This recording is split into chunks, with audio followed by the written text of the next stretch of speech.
Bonjour à toutes et toutes, j'étais ce matin en conseil de métropole, donc pour rappel c'est là où tous les maires et certains élus des villes autour de Montpellier se réunissent pour décider des choses très structurantes pour le territoire.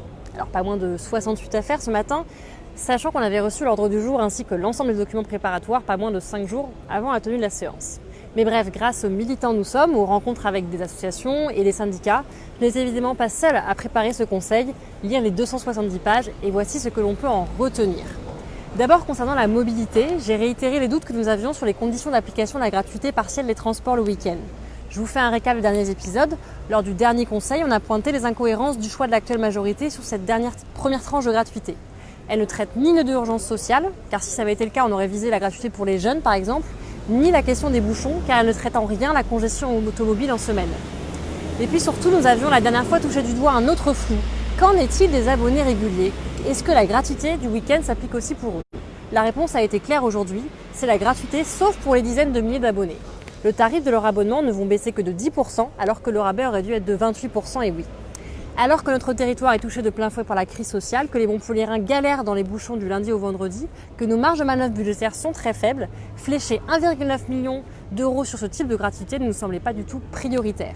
Ensuite, ce conseil a montré que la promesse de lutter contre l'artificialisation des terres était d'ores et déjà enterrée. La vice-présidente à l'urbanisme, Coralie Menchon d'Europe Écologie Les Verts, a présenté une affaire pour laquelle elle s'est abstenue. On l'avait déjà observé cet été avec le vote de l'extension du domaine de Verchamp, puis avec le silence sur le COM. Cela s'est confirmé aujourd'hui. L'urbanisation Cambacérès a été soumise au vote des élus métropolitains et c'est un peu plus de 3 hectares de nature et de terres agricoles cédés au béton ce matin. Il y a à peine 6 mois, elle était pourtant vent debout contre ce projet avec Julien Bayou. Si les élus du groupe dit écologiste ne sentent pas de porter leur programme, nous le ferons avec Nous Sommes. Dans la rubrique des bonnes idées sans le courage de les appliquer réellement, la majorité socialiste a proposé d'instaurer un permis de louer. Pour faire simple, c'est un outil qui est très efficace contre les marchands de sommeil et Dieu sait que notre ville en compte.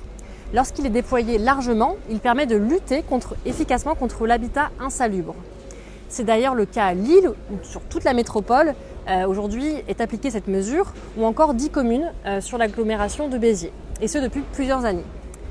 Malheureusement, à Montpellier, il ne concernera qu'une petite partie du quartier de Seine-Neuve, et encore à titre expérimental seulement. J'ai rappelé que l'heure n'était pas à l'expérimentation, mais à la planification de ce permis de louer dans une des villes de France comptant le plus de mal logés.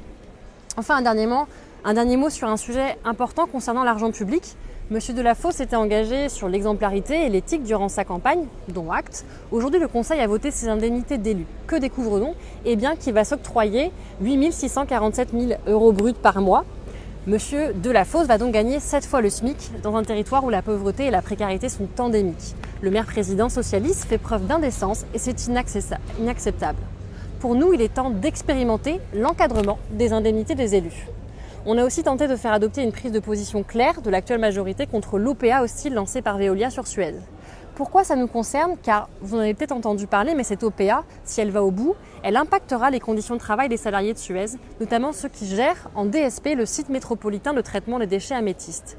La mobilisation des élus locaux est clairement un levier pour faire pression contre cette opération au niveau national. Mais M. Delafosse n'a pas souhaité prendre une position claire. Du coup, on leur envoie plein de courage pour le suite de la lutte. On vous souhaite une bonne soirée et on vous dit à très très vite. Merci pour votre écoute.